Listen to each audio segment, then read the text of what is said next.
आसपास दुनिया में रिएक्शंस हो रहे हैं हर जगह पर। आप इर्द-गिर्द देखते हो, आपके पास दरख्त है, आप इंसान हो, किसी चीज़ पर ज़िंदा हो। कैसे ज़िंदा हो? दरख्त के पास एनर्जी बनाने के लिए वो चाहिए कार्बन डाइऑक्साइड। मैं उसे कार्बन डाइऑक्साइड ना दूँ, बाकी सारा कुछ दूँ, वो ज़िंदा रह पाएगा? नहीं रह पाएगा। उसके लिए रोशनी ज़रूरी है। अगर मैं दरख्त की रोशनी बंद कर दूँ, सारा कुछ दूँ, क्या वो ज़िंदा रह पाएगा? नहीं रह पाएगा। इसका मतलब हर एक चीज़ का इन्हिसार दूसरे के ऊपर है। हर चीज़ का इन्हिसार एक दूसरे के ऊपर है। इंसान का दरख्त के ऊपर, दरख्त का हमारे ऊपर। हम दरख्त से क्या लेते हैं? ऑक्सीजन। दरख्त बदले में दरख्त हमसे क्या लेता है? कार्बन डाइऑक्साइड लेता है। तो हर चीज़ इंटरकन्वर्टेड है। तो ह्यूमन को दरख्त से क्या चाहिए? यहाँ पर ऑक्सीजन चाहिए, दरख्त को हमारे से क्या चाहिए? CO2 चाहिए। तो ये प्रोसेस चलता रहता है कंप्लीटली। जैसे हम कहते हैं जी जो माहौल है वो स्टेबल है, एनवायरनमेंट स्टेबल। अच्छा, एनवायरनमेंट में 2 मेजर तरह के रिएक्शंस होंगे। कौन से? एक होगा रिवर्सिबल रिएक्शन और एक होगा इरिवर्सिबल रिएक्शन। अब रिवर्सिबल क्या है और इरिवर्सिबल क्या है? इसके लिए ना मैं एक बेसिक कॉन्सेप्ट देता होता हूँ कि हमने कुछ भी को कन्वर्ट करना है कुछ और में। कुछ भी ले लेना है, कुछ भी, उसको कुछ और बना लेंगे। अगर वो कुछ भी कुछ और में सिर्फ जा रहा है, तो वो इरिवर्सिबल है, वापस नहीं आ सकता। अगर कुछ और जो बनाया है वो वापस भी कुछ भी बन रहा है, तो वो क्या हो जाएगा? रिवर्सिबल। अब कुछ-कुछ से निकलते हैं, अब हम आते हैं कि असल बात क्या है। हमारे पास होते हैं रिएक्टेंट, और इस बात से जो रिवर्सिबल रिएक्शन है। हमारे पास होते हैं कि रिएक्टेंट। रिएक्टेंट क्या होते हैं?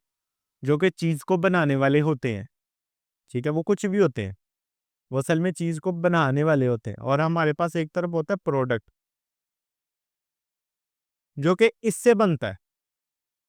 जब रिएक्टेंट अपना रिएक्शन मुकम्मल कर चुका होता है, तो हमारे पास प्रोडक्ट बन जाती है। अगर सिर्फ रिएक्टेंट आपस में रिएक्ट करके प्रोडक्ट बना रहे हों, हम सारे एग्जांपल भी समझ लेते हैं। जैसे H2 और I2 सिर्फ रिएक्शन करके HI बना रहे हैं, ठीक है? तो ये क्या चीज़ बन रही है? ये रिएक्टेंट आपस में रिएक्ट करके अगर सिर्फ प्रोडक्ट बना रहे हैं, तो वो क्या कौन-सा रिएक्शन है? Irreversible reactions. अगर ये प्रोडक्ट अपनी असली हालत में वापस भी आ पा रहा है, प्रोडक्ट वापस अपनी असली हालत में आ पा रहा है, रिएक्टेंट में आ पा रहा है, तो वो कौन-सा हो जाएगा? Reversible reaction. अगर ये प्रोडक्ट जो हमारे पास बनी है, ये वापस रिएक्टेंट में आ पा रही है, तो वही क्या हो जाएगा? रिवर्सिबल। अगर नहीं आ पा रही, तो इरिवर्सिबल, ठीक है? तो या तो हम इसे ऐसे भी कह सकते हैं, इस तरफ जो जा रहा है वो फॉरवर्ड रिएक्शन है, इस तरफ जो आ रहा है वो बैकवर्ड रिएक्शन है, ठीक है? ये इसकी डायरेक्शन ऑफ रिएक्शन जो कि चेंज होती रहेगी। तो उसने कुछ यूँ समझाया हुआ है कि हम एक कंटेनर लें, उसके अंदर हाइड्रोजन डाल दिया और आयोडीन डाल दी हमने। आयोडीन का कलर क्या है? पर्पल। पर्पल दिया, वायलेट दिया। पर्पल कलर की हमारे पास आयोडीन मौजूद है। कलर शो हो रहा है, नज़र आ रहा है हमें कि पर्पल कलर हुआ हुआ है। इसका मतलब आयोडीन मौजूद है। अब क्या होगा? रिएक्शन होगा। रिएक्शन होने से क्या बनेगा? HI, जो कि क्या है? कलरलेस है, इसका कोई कलर नहीं है। जब उस कंटेनर के अंदर पर्पल कलर खत्म होता जाएगा और कलरलेस आ जाएगा हमारे पास, मतलब पर्पल खत्म हो गया, तो हमें क्या पता चल जाएगा कि HI बन गई हमारे पास। रिएक्शन किधर को गया है? फॉरवर्ड डायरेक्शन पे गया और रिएक्शन ने प्रोडक्ट बना दिए अपने। रिएक्शन ने क्या किया? प्रोडक्ट बना दिए अपने। अगर हमारे पास वापस पर्पल कलर आ जाता है किसी तरह से, हमारे पास क्या करते हैं? पर्पल कलर वापस आ जाता है। अब कलरलेस हुआ तो हमने कहा जी हमारे पास प्रोडक्ट बन गया। अब पर्पल कलर वापस आ जाता है, इसका मतलब क्या आ गया? इसके अंदर आयोडीन वापस आ गई। तो आयोडीन क्या करेगा?